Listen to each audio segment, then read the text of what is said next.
Good morning, everyone. We at CTES College of Architecture welcome all of you to the second day of our seminar series, Samvad Shrunkhala. Today, our speaker would be sharing her experience of how she found hope and resilience while overcoming a deadly disease and throw a light on her life before, during, and after the treatment. I would now like to introduce today's speaker. Akshata Acharya is a theatre practitioner with 8+ years of experience in stage acting. She is a recipient of Zee Natya Gaurav and Maharashtra Times Sanman, prestigious awards for her work in experimental plays. She holds a master's degree in mass communication and pivoted to writing after being diagnosed with stage 2 tuberculosis in 2021. Eclipse is her first writing endeavor that encapsulates her recovery from a 2-year-long struggle with the disease. A firm believer in healthy living, regular yoga, meditation, and mindfulness, Akshata is also a TB advocate and an active member of Survivors Against Tuberculosis. After successfully completing her treatment, she has now gone back to what she loves: acting, writing, and directing. Without further ado, I welcome Akshata Acharya to share her experience. Please give her a hand of applause.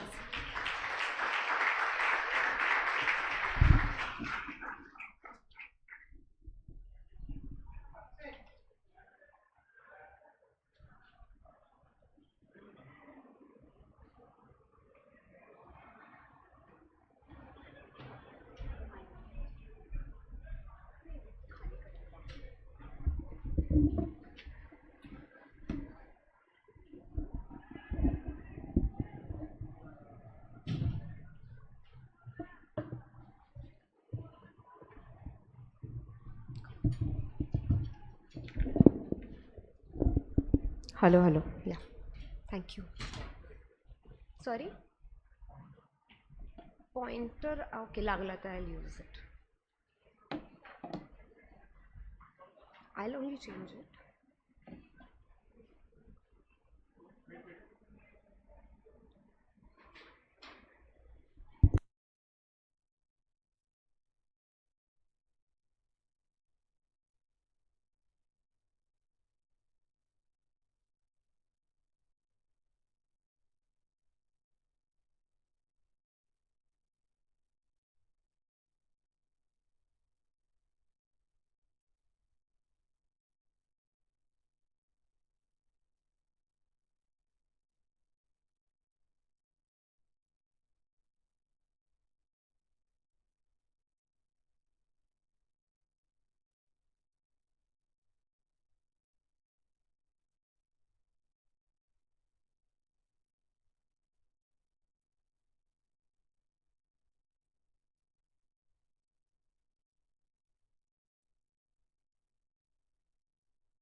Hello, am I audible?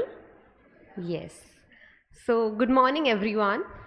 Firstly, it is my immense pleasure to stand here in front of all of you and share my journey of not just writing Eclipse, but also talk about my life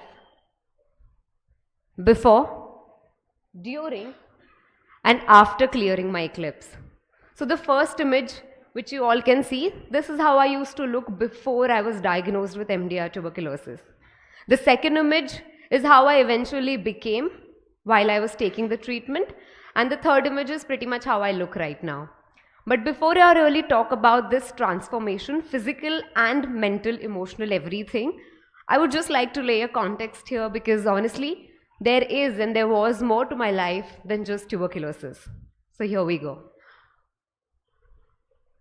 Yeah, that's me, and that's your Alicia ma'am holding me in her laps. So, yeah. So I grew up in a very typical middle class Maharashtrian household with my mom, my dad, and my sister, who you all recognize as Alicia ma'am. Yeah, that's her again, almost in the every picture. I'll rather refrain from addressing her the normal way here. So, hello, Alicia. Uh, so, I grew up in a house with these three fantastic people. That's my dad, that's my mom, and that's me, of course, with my sister by my side, as always. I grew up in a house with these three fantastic people, and since I am the youngest, I must say that I was rather bullied.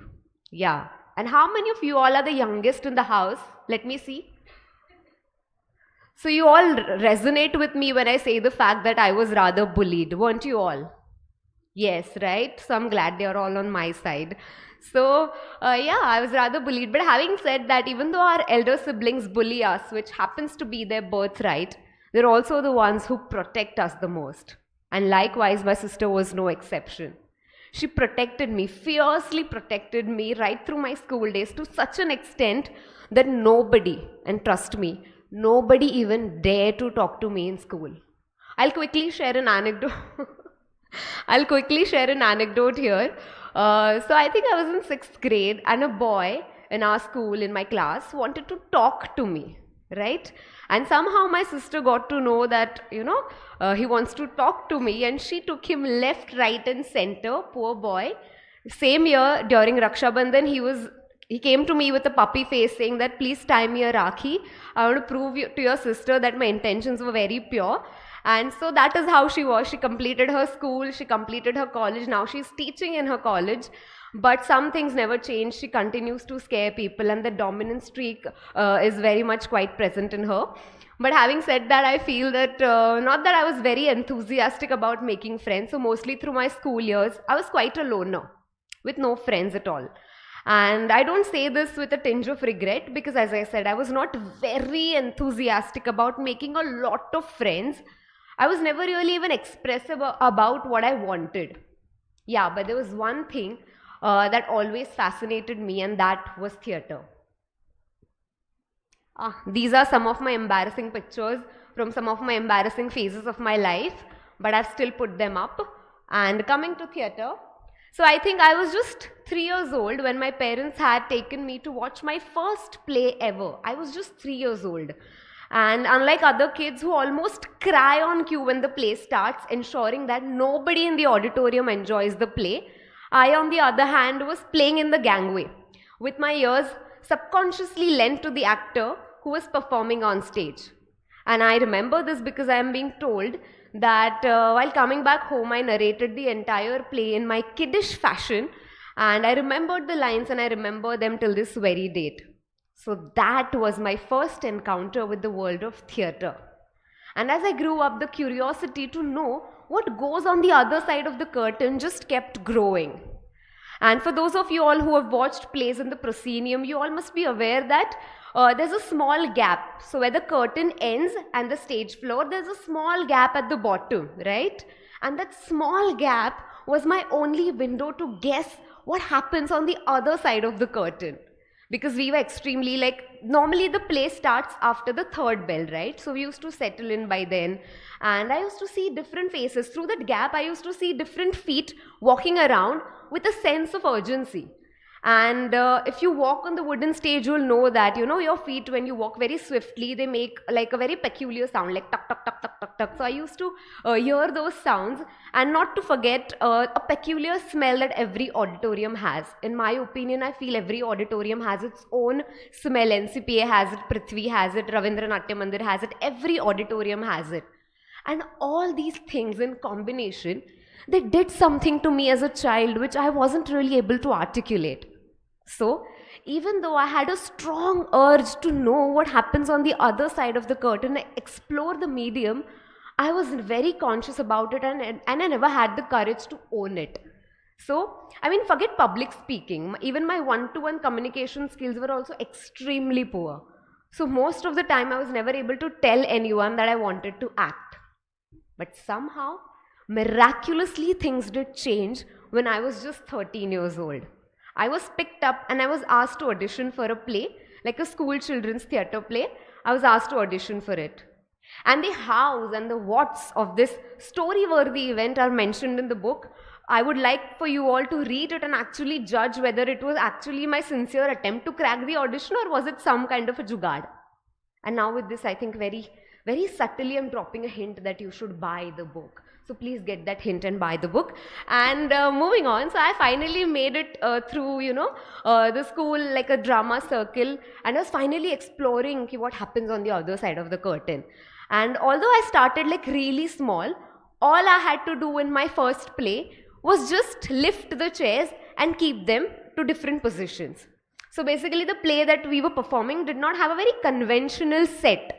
The set was made up of different chairs, different combination of chairs, and there were 5 or 6 of students who were asked to pick up those chairs and change the formation whenever the scene changed. And I was definitely one of those 5 students.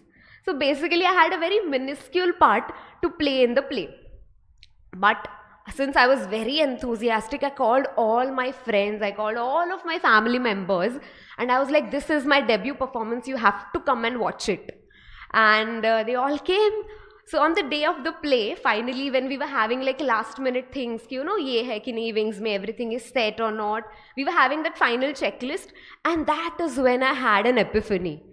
I quickly realized that right now there could be someone else sitting in the audience wondering what has happened here.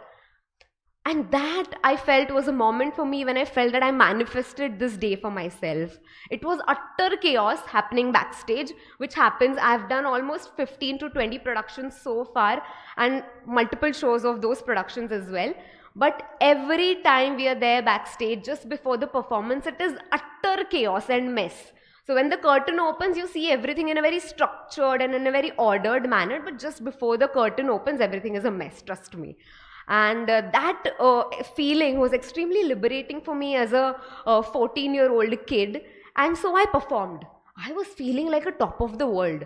And so, but finally when the play was over, I got my reality check because my friends and my family members started pulling my leg in a very harmless way. Ki kya kursi uthaya yaar Akshata ne? Matlab, the way you lifted this chair and the way you kept it there, ultimate skills, and we hats off to you. Even I shed a laughter with them, because for me what really mattered is I was so happy being in that atmosphere. Rehearsals, process, everything was so fascinating for me that the length of my role did not really matter. But miraculously somehow, next year I was being asked to play the lead character by the same person who you see on the screen. He was my drama teacher. Somehow maybe he thought that I had so much of conviction in lifting those chairs that he ended up giving me a lead part next year. So I did that. And likewise, productions after productions, I was just embracing every opportunity that came my way. I was in 10th, then 12th, 11th and 12th. So basically I was in the same school. My junior college was in my school itself. Uniforms, very sad. And I was a PCMB student. But somehow on the first day of the college, like junior college, 11th standard, I realized that science is definitely not my thing. So even though as my classes were going on parallelly, I was extremely busy with the rehearsals, and I was playing different characters, playing different, I was part of different plays, and I was a part of basically different competitions that happened throughout those 2 years, 11th and 12th. And somehow, 1 month before my 12th board exams, I was being asked by this man, blame him please, whether or not I would like to be a part of the play that is going to be performed at NCPA Nariman Point. Now when I heard NCPA, I was like, what? It is every actor's dream to be and perform, on NCPA stage, NCPA and Prithvi. I'm yet to tick off Prithvi from my list. Hopefully that will happen soon. But NCPA was something that happened to me when I was just 16 or 17. And I was like, no way I'm gonna let my board exams sabotage this one-time experience that I'm getting as a child. So somehow I embraced that opportunity. I gave it in writing to my teachers as well, saying that no, I will not ruin your 12th board results. Trust me, I'll study hard, but please let me do this play, and all of that happened. And we were supposed to do some 4 or 5 shows. So my prelims happened during the shows itself. And one day when my results were out for the prelims, I was still downstairs rehearsing for the upcoming show. And my physics teacher, she sent a student saying that Akshata ko upar bulao. Yeah. So this is how, like, this is an NCPA, and this was my costume that I was supposed to wear for the play. And I was wearing the same costume when a student came running to me saying that ma'am has called you upstairs, please come, the results are out. And I went with the same costume. I lifted my gown and I went in like, with elegance and poise, thinking that I'm some kind of a princess. I was just about to enter my class when my teacher was like, stop right there. She was already mad at me because I was roll number 1. So my answer sheet was at the top. I was not in the top, but my answer sheet was in the top. So she was like, she was already mad at me, and seeing me walking like some kind of a princess who has won a battle or something, she was like, stop right there. And I froze. And the next thing that I remember is seeing an answer sheet being flung towards my direction, which dramatically landed on my palms. I saw my results. I had scored 35 marks in physics. I had barely passed. And somehow later, all I could hear was my teacher faintly screaming at me saying, is this how you're going to perform in your boards? Is this what your results are going to look like? You had promised. What is happening? And she went on venting her anger. But somehow I felt embarrassed and happy in equal parts, because I was like, I did not study at all, and yet I managed to pass. Now imagine what will happen if I actually study. So thinking that, I was a little happy. So I stepped back silently or shamelessly, you can decide it for yourself, and I resumed my rehearsals. And cut to 1 month later, when my 2 months later, when my results were out, that same physics teacher ended up calling me to congratulate me because I ended up scoring 91 out of 100.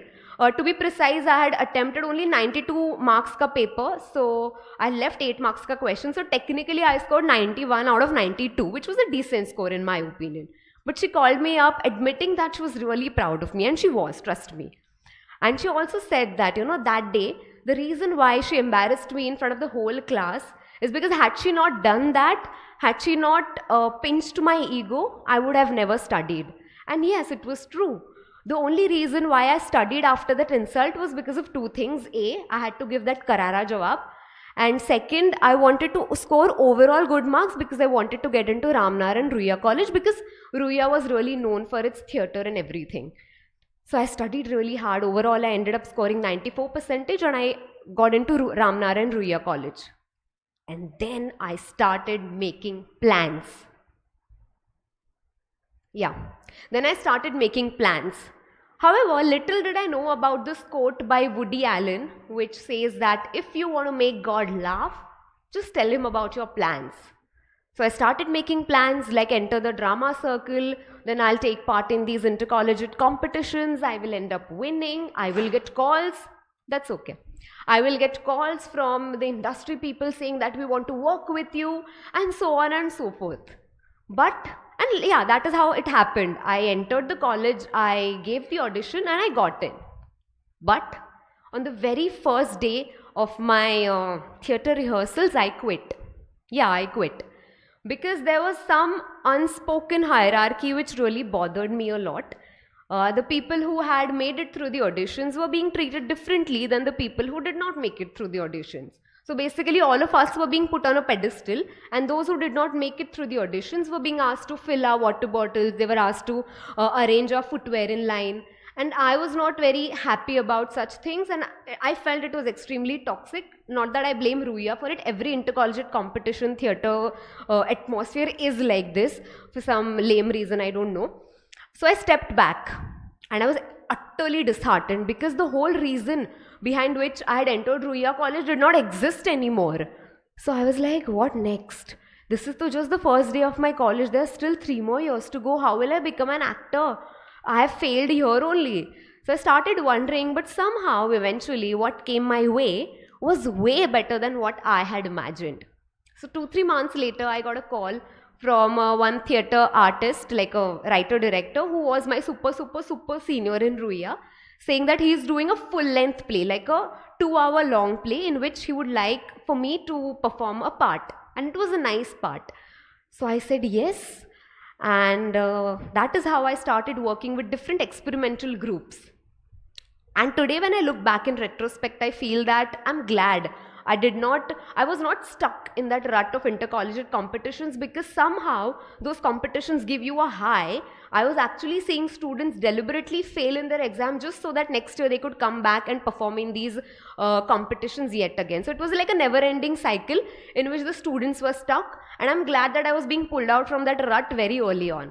So I started doing experimental plays, and that experience for me was extremely life-changing. It just changed my perspective. The people I met were so wonderful that, I was introduced to the world of Shakespeare.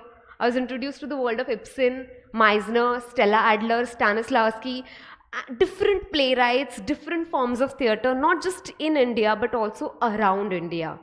My horizons were suddenly broadened. And somehow I actually realized what it means to be an actor. What does it actually mean to be an actor? It was not just about learning your lines and looking good.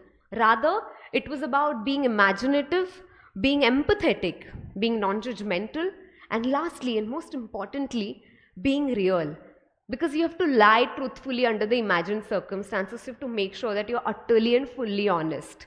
So somehow after that experience, I'll just walk you through some of the glimpses of the productions that I've been through. Yeah. This is from yet another play named Shikaste Ishq.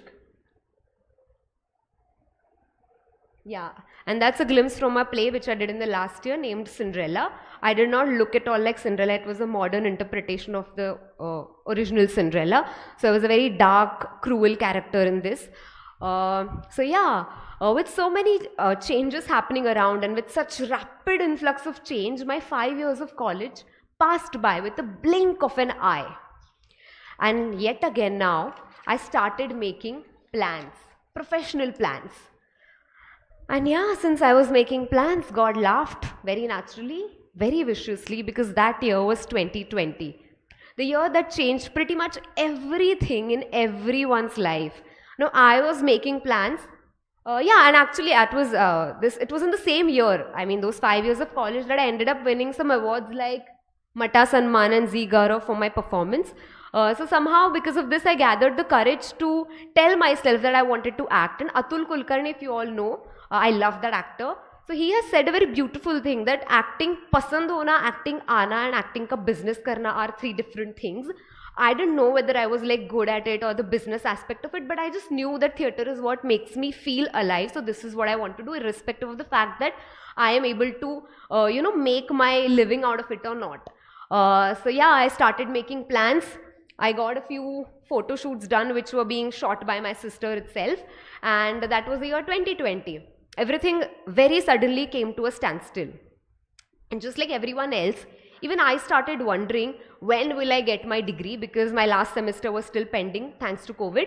And lastly and importantly, when is all of this going to come to an end? Because even on a domestic front, we all as a family were going through a very challenging time. Our mother was battling her cancer. So that was a challenging time for us as a family, but somehow all of us managed to sail through it. And when 2021 finally arrived, I was like, yes, this is going to be my year. And yes, it was, but in the ways that I had never imagined. Yeah, that's me. In May 2021, I woke up realizing that I have a small swelling below my right ear. and it was painful, but other than the cyst, I was doing absolutely fine. The diagnosis took almost a month, and after a month, we were being told by the doctors that I am having MDR tuberculosis with resistance to rifampicin. I was like, what?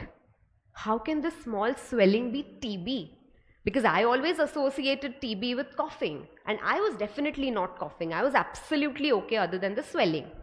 And what are these random letters being thrown at me like MDR? What does it mean? I was absolutely clueless. So my doctors very patiently tried explaining to me that MDR TB is like a variant. It's a second stage tuberculosis. So in the first stage TB or disease is being cured once you take the medicines for 6 to 8 months. But this drug resistant TB is a very stubborn form of TB wherein the bacteria in your body do not react to the existing anti-TB drugs. And therefore, the treatment that is being used to cure drug resistant TB is not just lethal but also brutal and toxic. It is basically like a chemo for tuberculosis, with side effects such as discoloration, rashes all over my skin, losing my hair, and whatnot. The list is pretty endless. I'm sure you don't want me to go on about it. And yeah, I was no exception. The side effects did not show mercy on me whatsoever. So finally on 9th June 2021, I started out even realizing that my life was at the precipice of a change, a huge change that was just going to shatter my foundation as a person. Implications of the treatment were being observed on multiple fronts. My physical health, evidently, that you all can see in the picture, I was just losing my hair, there were rashes all over my skin, I was feeling weak and whatnot. I even had very weaker joints to an extent that I was not even able to lift my finger, so on and so forth. And my mental health, I wish we had a camera that could capture how ridiculously the medicines affect your mental health. Not many people know about it, but yes, TB medicines do mess up with your mental health in a big, big way. Some of the side effects of mental health being anxiety, panic attacks, psychosis, depression. Let's stop.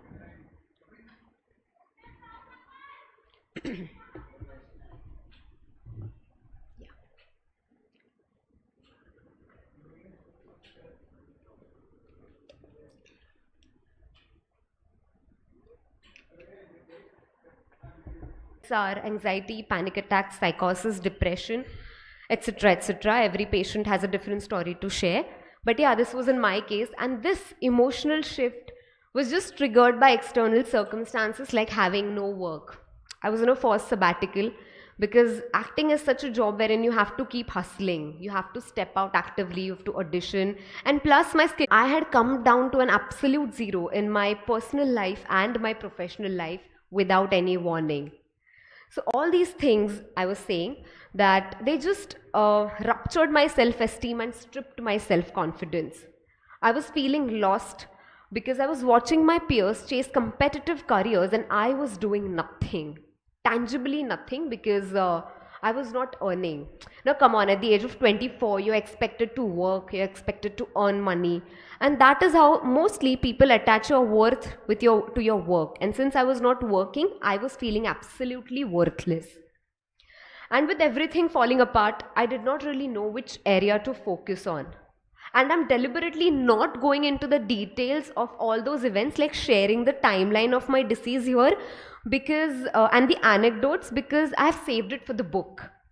I believe I've documented everything in a tone that creates intimacy with the readers. And why am I saying intimacy with the readers? Because for a very long period of time, I maintained hush-hush around the disease. Nobody apart from my family and my close friends knew the fact that I was going through tuberculosis or was battling something bigger than tuberculosis as well. And yeah, also I had quit social media to dodge the questions like, Acha, what are you doing these days? Why do you look so different? And yeah, so different. Yeah. So this is how I used to look. This was at the peak of my treatment. So people used to ask me, ki, kya kharabi hai, kya problem hai? So I just wanted to dodge all those questions. So I just maintained hush-hush around it. I was not very comfortable with sharing the details of my journey with anybody. And I was in a shell. And that is the reason why this book is a deliberate and a very sincere effort to own my vulnerabilities, because let's be honest, we all feel vulnerable at some point of time, and this is an attempt to own my story. So yeah, the book is definitely about me overcoming one of the oldest and one of the deadliest diseases in the world. By the way, India happens to be the TB capital of the world, and still not many people know as to what TB really is. So yeah, this book is about, as I said, talking about the disease. The first half of the book, the Vanning, which is inspired by the cycle of the moon, wherein the moon keeps getting smaller. The first half of the book addresses all those things that made me feel significantly insignificant. So yeah, the book, that's the primary motive, trying to escalate more dialogue around the disease. But there's also a subliminal reason, and in my opinion, one of the larger goals behind all of this hassle, like writing a book, getting it published and everything. Because in my life, TB was the setback or the catalyst that changed the trajectory of my life. But in your life, it could be something else, right? Because let's be practical. We all have our fair share of lows which make us question, why me? Even I was wondering, why me, when I was in hospital, every time I felt like I'm at the precipice of giving up, every time I felt, why me? And I had my little days of pity party. So I kept wondering whether or not I will be back on my feet ever again. Figuratively and literally. Literally because I was diagnosed with peripheral neuropathy as a side effect of one of the drugs that I was taking 2 years ago. The nerves in my feet area were damaged completely due to the toxicity of that drug. And for the longest period of time, I was not able to wear socks, shoes, cover my feet with blanket. But today I'm glad at least I can wear shoes, and at least on one front I can say that okay, I'm back on my feet, because at that time I had briefly lost my mobility. So yeah, after being hit by so many physical challenges like losing my mobility, being physically dependent on someone, having wrecked joints, losing my hair, having a shrinking bone marrow, all these things made me realize that your body is your instrument. You have to keep working on it to make sure that it is working for you. So you cannot take it for granted and abuse your body. And why am I saying this? And I feel that this is about the physical aspect of it, but I also feel that on a mental front, you have to practice mindfulness in some ways to make sure that the external chaos doesn't shatter or doesn't disturb your equilibrium as a person. And why am I saying this? Because it took me those 2 years and those 10,000 medicines to understand that it is your responsibility to respect your body. It's like a temple. You have to make sure that it's healthy. And even though my treatment is over, it's been 8 months since I finished my treatment, but even today, I'm facing some residual side effects, such as a little bit of anger issues, back pain, weakened immunity and whatnot, but I'm sure that I'll fight that as well. But all these things, so basically the crux of all of this is that all those physical challenges that hit me as a person when I was going through that phase was realizing that sar salamat to pagdi pachas. And by that I mean no building can be strong enough if you don't have a solid foundation. And you all are to be architects here, so you all literally understand the importance of having a stronger foundation more than anybody else, right? And this is precisely what the second part, the waxing part of the book, addresses.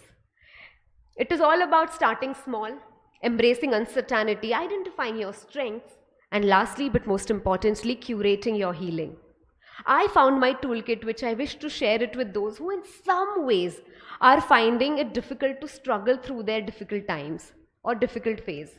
Because let's be honest, the tough phase hits us in the face. But having said that, it is also responsible for giving us some of the best lessons. Even though I had an emotional and physical roller coaster ride, TB ended up giving me some of the best lessons which I don't think I would have learned from any textbook or any institution.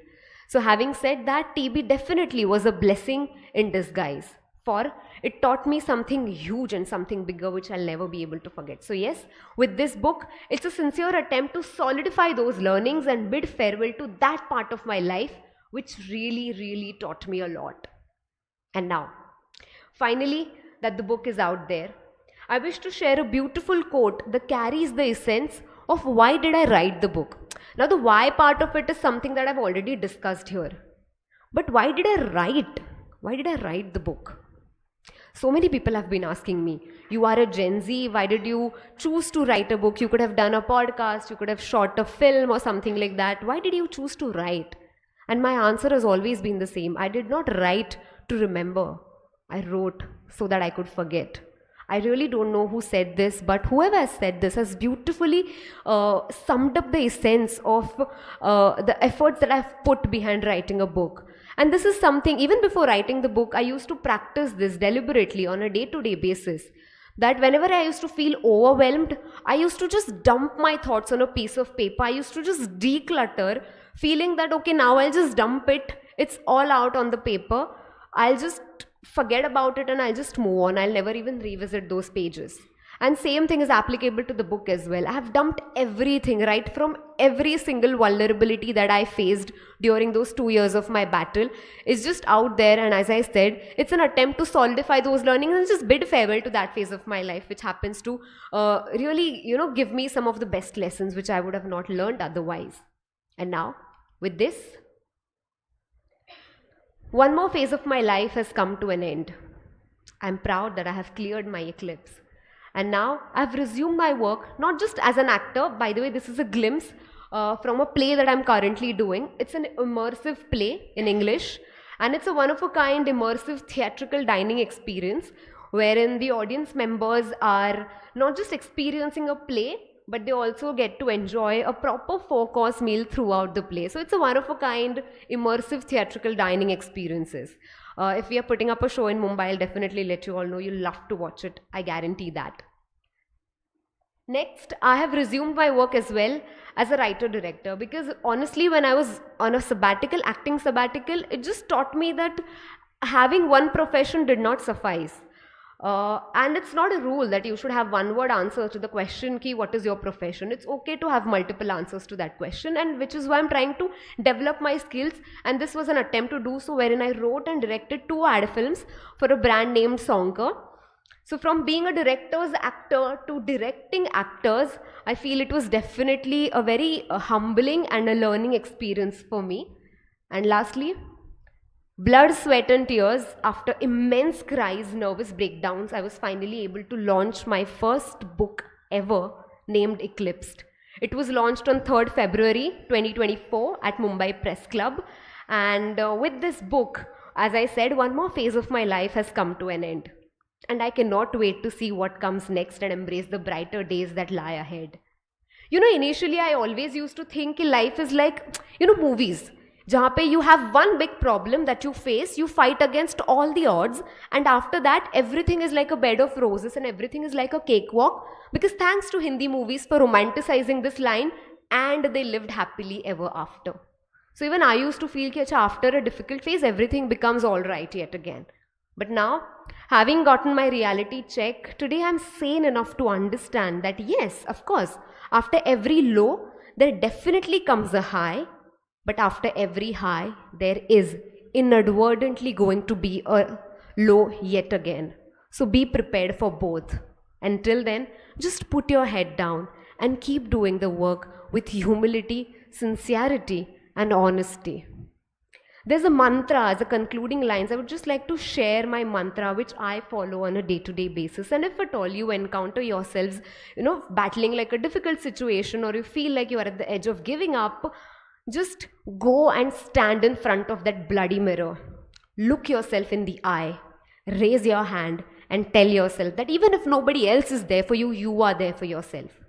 So no matter what happens, never give up. Never give up, because I believe that there's always hope. So just power through it and keep going. And most importantly, keep growing. I choose to grow every single day, and so should you. With this, I would like to end my rant of almost 40 minutes, and thank you all for your immense patience, and I really appreciate this. So once again, if at all there are any questions, I would love to answer them. But before that, I would really like to thank Alka ma'am and CTES College, all the faculty members, for providing me with a platform to share my journey, because writing a book is one thing, And talking about the book is an altogether different thing. And the fact that, ma'am, you gave me this platform, I'm truly, truly, truly honored and I'm truly humbled. So thank you once again. With this, I, Akshata Acharya, would like to sign off the desk. If there are any questions, please feel free to shoot them. Also, we have copies here. So if you want to grab your hands, feel free to do that as well. Thank you so much.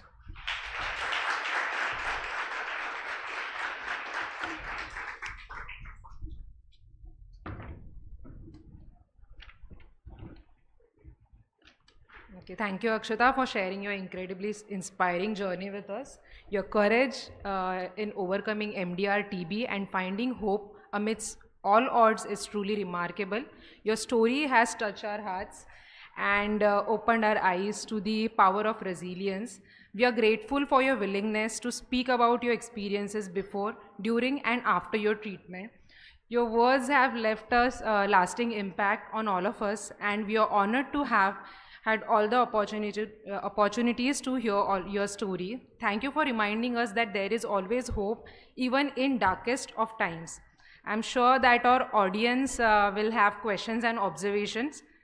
So we will start question and answer session. Okay.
Hello.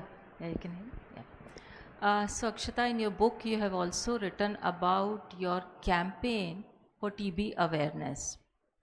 Um, the one thing that probably all these young people would like to know, that maybe a small growth, can it be TB? How do you identify that you have a tree, and how long the process can be? You have just told that it took a month to identify MDR. But if you have the first stage TB, how can you recognize that you have a TB? And how infectious or contagious it can be? What kind of precaution one should take? Also, uh, when you started this campaign, in your book you have written that you got a lot of resistance, that why this, why are you doing this? So elaborate little bit on that also. Yeah. So there are two parts to this question. I'm audible, right? Yeah. So there are two parts to this question. I'd like to answer the first part first. So what is basically the process of diagnosing TB? So unfortunately, in my case, it was primary drug resistance tuberculosis, which means I did not have a first stage TB. I directly got the second stage TB. And so basically, I did not deliberately explain that in my speech because I thought a question like this would come, so I'd saved it for that. So basically, TB is of two types. Firstly, on the basis of area of infection. So you can have TB in your lungs, and when you have TB in the lungs, you call it pulmonary tuberculosis. And when you have it outside the lungs, you call it extrapulmonary tuberculosis. Now, in my case, it was extrapulmonary. And once this was on the basis of site of infection. And on the basis of drug susceptibility or drug sensitivity, TB is again divided into two types. So the first part is wherein your body and the bacteria in your body, they are reacting to all the available anti-TB drugs. There are, I think, 13 or 14 of them. So your body is reacting to all the medicines. And it's a cakewalk. So now, However, if your body is not reacting to any of the anti-TB drugs, you are said to have drug-resistant tuberculosis, which is a problem because you have to identify it very early on. Otherwise, it can keep on, escalating from multi-drug resistance TB to XDR TB, which is extensively drug resistance TB, and then can also progress to totally drug resistant TB, wherein the body cannot react to any of the available anti-TB drugs. So eventually, the patient has to succumb, and the fate of the patient is then nothing but death, unfortunately. Now, how do you test the fact that you have TB? So for coughing, I think it is very easy because you are coughing. So there's a sputum test that is being done. So the sample is collected, either your saliva or the cough that normally comes out when you cough. So that is being sent for testing, and so there are multiple tests for that as well. I would not like to go into because it's extremely technical, right? Even the names are also very heavy. So basically, after the tests are being initially used to take 6 months for the 3 to 6 months for the results to come out. Whether the patient is having drug resistance TB or drug susceptible TB. So it used to take 3 to 6 months, but thankfully now we have been able to make some advancements on that front, and today I think within a few hours we can get to know whether the patient is resistant or susceptible to the drugs. So that is one way. There is X-ray. But unfortunately, that is only applicable when the patient is having pulmonary TB. So they get your chest X-ray done, they notice there's some congestion, then you have to do some additional test which confirm that whether or not you have TB, and yet again it is confirming whether you have so in my case, basically I'll tell you what happened. I had extra pulmonary TB, right? So even though the X-ray or anything did not work for me, so basically it was like a small swelling and the very important drug. So in my case it was a little bit difficult because rifampicin is such an important drug that being resistant to it created some problems on that front. Then you have to decide different combinations. So the test that was being run after an initial test was named Gene Expert. So the Gene Expert test was being done, and finally it was confirmed that I have a drug resistance tuberculosis. And coming to the sub part of it, how can we take care, how can we know? So unfortunately what happens is, now imagine a person who is coughing and who has drug resistance TB. Now if that person is not taking enough precautions or is not isolated in within that stipulated period of time, he can directly give that infection to somebody else. So now if, say for example, if I had drug resistant TB and I was coughing, immediately without anything without any precautions, if I was just roaming around, I would end up directly giving DRTB to all the patients around me. So that is how it unfortunately spreads. So what really matters is the people who are going through it. It is important for them to wear masks, make sure that they are in isolation till the time the results are otherwise. Normally after taking the medicines, there are 3 to 4 months after you become sort of non-infectious, and then you can step out. And another important factor is your intake, because TB thrives on malnutrition. So if you're not eating properly, if your diet is very irregular, your immunity is dipped, and naturally you get, because TB basically is there in every other body. Like we all have that organism in our body. We all have that bacteria. It's just that it surfaces when the immunity is dipped. So these are the precautions that you have to take. And talking about TB awareness campaign, so very recently we have launched, we all are Gen Zs here. I still call myself a Gen Z because I'm still 2 months away from hitting 27, so I still call myself a Gen Z.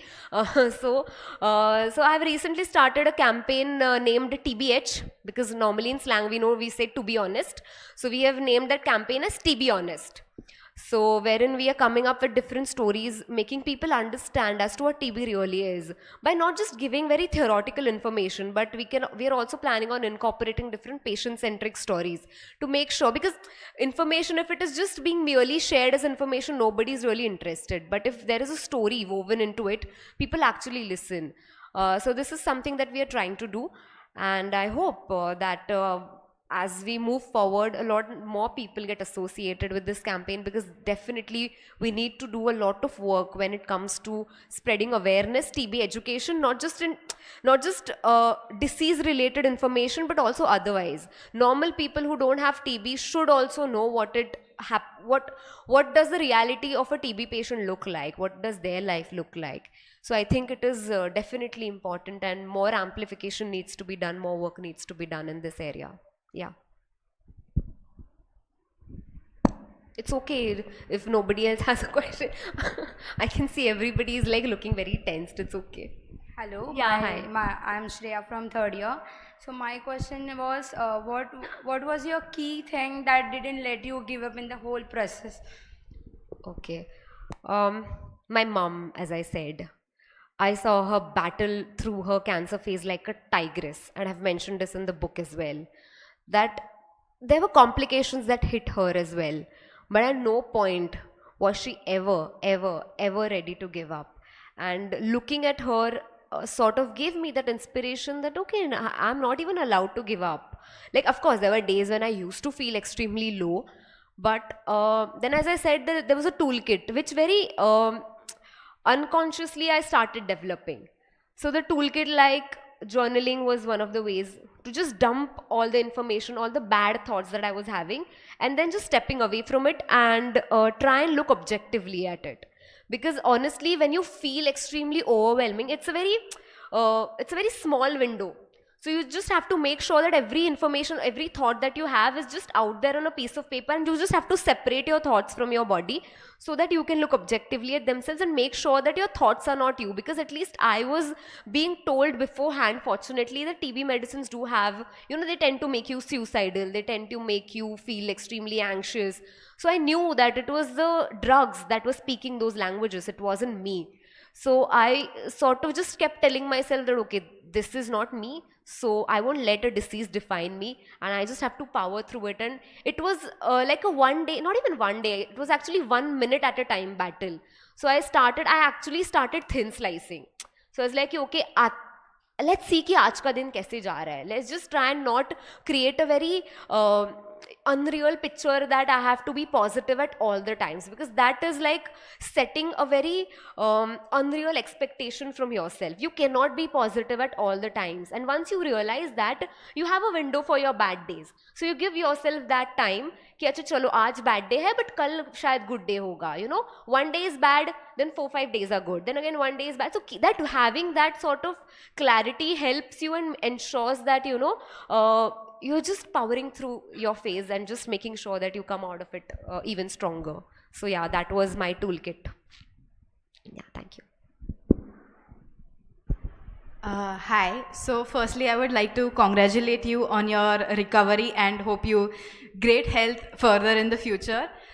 So my question was actually from a point of view as a family member. So you went through a great ordeal, but I'm sure Alisha ma'am and other family and friends, they would have also wanting to support you. And so as someone because we would I God forbid something happens to anyone who's close to us, and touch wood, but as somebody who suffered through it, how as a family member or as a close friend, what helped you best? Because I know most of it is your own, like as you said when she asked the previous question, it is your own mental sort of strength that you have to do, but I'm sure family members and friends play a big part. So how do we approach it? Or even if it is somebody we know, it's somebody we don't know well, but we encounter. So how would we, how should we be sensitive to the issue without seeming ignorant? Like, I would like to know that. So I don't think, because see, even though I was a patient, all of us were going through it. It wasn't just me that was infected because of it. The whole family was affected because of this. Because initially it was my mom who went through a tough phase, and immediately 6 months later I went through something like this. So it was a difficult phase for all of us, and so there's a very beautiful thing that my mom did initially, which I started following as well. So I don't know if you remember, but the day our mother was diagnosed with cancer, she actually made us sit and she told us that if you want to cry, cry right now and just finish it off. So whatever negative thoughts you're having, just vent it out right now, because after this is going to be I want to go ahead and face the challenges with a very optimistic approach. I want to be positive. There will be bad days, but let's all make sure that we are standing strong by each other's side. I think which we did, not just during my mom's phase, but also during my phase and my battles or whatever I had to go through. And speaking of support, of course, your family member, I don't think, when you say ki these are my adopted family members, they are like my family, nothing is true. Your genuine family members, your mom, dad, and if you have sister or if you have a brother, they are the only real people who will never give up on you no matter what. So this is what I realized first. And secondly, of course, there were some other people, friends. So what happened is I expected too much of some people. Ki, acha, they are going to be with me, but they were not. But on the other side, there's a silver lining to it. Ki, there were some people I just didn't know who would support me in ways, different ways. You know, they used to take small initiatives, such as they knew that I was on a sabbatical and that I was not able to step outside because of my physical incapabilities and act. But they tried keeping me mentally busy by offering me, ki, acha, this is a translation work that you have, will you be able to do that? Then somebody else came up and said, ki, acha, we are doing a 100-episode, you know, audiobook series, and we'll make sure that, you know, you're provided with all the system in your home so that you can record all the episodes from your home and send it to us. So there were small initiatives being taken by such people, and I'm forever grateful, because every small effort matters. And as you said, if you know someone who's going through a difficult phase, just make sure that that person doesn't need sympathy. That makes you go in the shell even more. So more than sympathy, what matters is support. And this is what my parents and my sister gave me, ki tu bhed, we are there with you. No matter what happens, we are going. And they never treated me like are bichari when I was on a hospital, or, you know, very briefly, like for few days I was also on a wheelchair because I was not able to actually put my entire foot on the ground. So even then they were like, you know, trying to cheer me up in their small ways, very nervously sometimes, but, you know, they used to make sure that my days are filled with joy as much as they can from their side. So definitely, and I was not socializing at all because I was so much in my shell, and I was so scared to, you know, of people to ask me again, as I said, ki, what are you doing these days? I started avoiding people altogether because I didn't want that additional baggage that creates hopelessness and makes me feel as if I'm useless. So it was primary, like my family members were the only ones who sort of actually stood behind me like a rock and made sure that my foundations are not shattered, ensuring that I come out as a stronger person than I was before. So all thanks to them. Yeah. Thank you. Thank you. Yeah.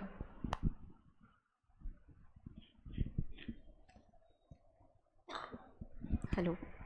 Hello ma'am, this is Hello. Dheeraj Chogle, librarian of CTES College of Architecture.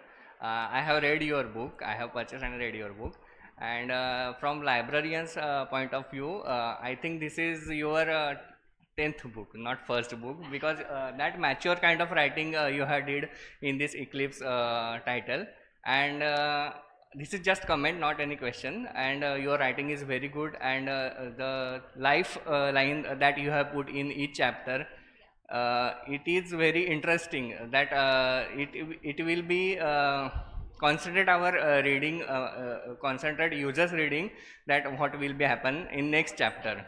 So that is very new and very nice concept that I found in your book, and I can proudly say you are the one of the best alumni of University of Mumbai in Mass Communication, that you have did this kind of activity through your book. So thank you so much for giving this opportunity to read your writing, and thank you very much. So much. Thank you so much. This is so beautiful. Thank you so much. Thank you, Akshata, for answering all the questions. I would, okay. Akshata, you are a you know, phoenix bird who actually come out of the fire, and there are many birds. They do die without. There is some saying in Japanese. I don't remember it very well, but if you want to die someone, you just curse them. They will die their own that way. So the society always play this kind of role very well, and you have gone through what is the message to the society. It is about the family, your fight. But what you expect, what kind of a change in the society to take place so that these kind of maybe the patients or those kind of birds, they can fly back?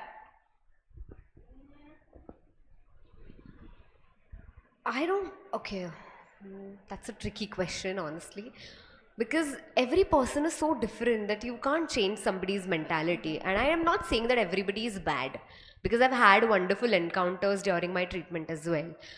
So a very basic thing that we all should keep in mind, that just don't judge. So very random remarks that we make when we meet a person after a very long time कि अरे एकदम सावला हो गया, अरे एकदम बारीक दिखती है.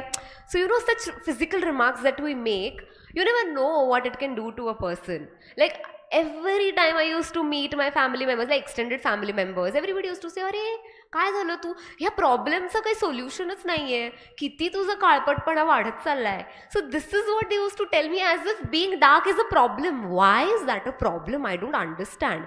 I personally feel dark people are really beautiful, and I thoroughly enjoyed being myself in those phases when I was like really dark. Although I don't know how people used to think, but then my only answer to all those comments used to be like, अच्छा आपको देखना पड़ रहा है ना, तुम्हाला माझ्याकडे बघायचं, so that is your problem, not mine. So because I'm not looking at myself the way you are, so I think the only thing is to make sure that we are empathetic and we stop making such physical remarks, because I feel it is extremely disrespectful, extremely disappointing, not just to that person, because see, honestly, I was so guarded up and my shields were up all the time, but my father used to take these comments really, you know, on his heart की अरे सगळे अक्षताला असं का म्हणतायत. You know, even during my sister's wedding, everybody was so much like, we have to hide her, you know, complexion using some makeup, and I resolutely denied doing that, because I was like, why do you want to hide it? It is something that I'm going through. Not that I'm like wearing it as a badge, but why do you want to hide it? But my father, so that is one thing that I would just like to tell everybody, that just please be human enough to understand that we don't know what other person is going through. We don't know somebody else's battles. So before passing a very like a casual statement, which is casual in your opinion, that person might not take it that well, or his family members might not take it that well. So just be empathetic is what I would like to say. Thank you. Yeah. Thank you so much, Akshata. I would now request our Vice President, Mr. Mapankar sir, to present Akshata with memento.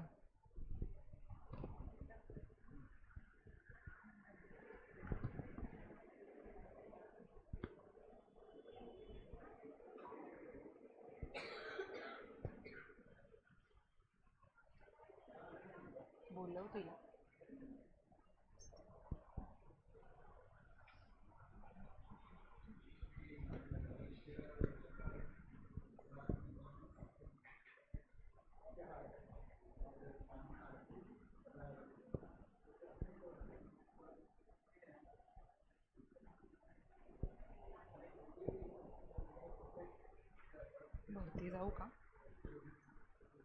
इथूनच बोलू का? हां छान बोललात.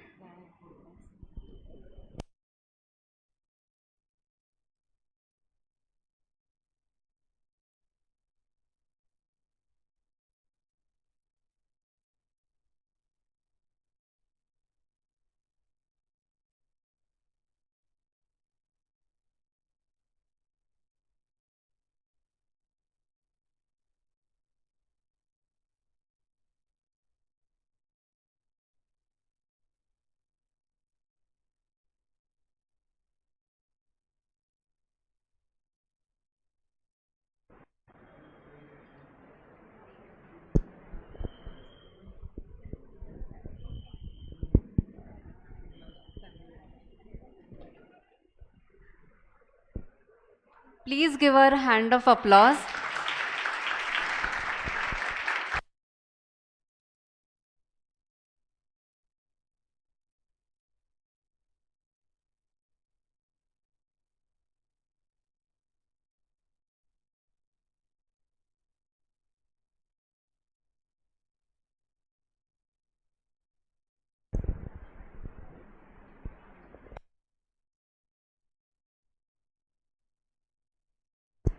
Before we conclude the session, we at CTES COA would once again thank Akshata Acharya and all of you for being a wonderful audience in this inspiring session.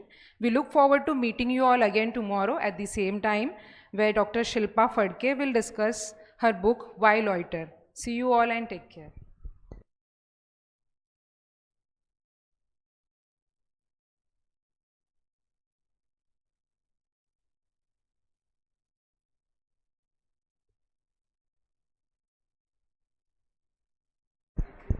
Please join your classes.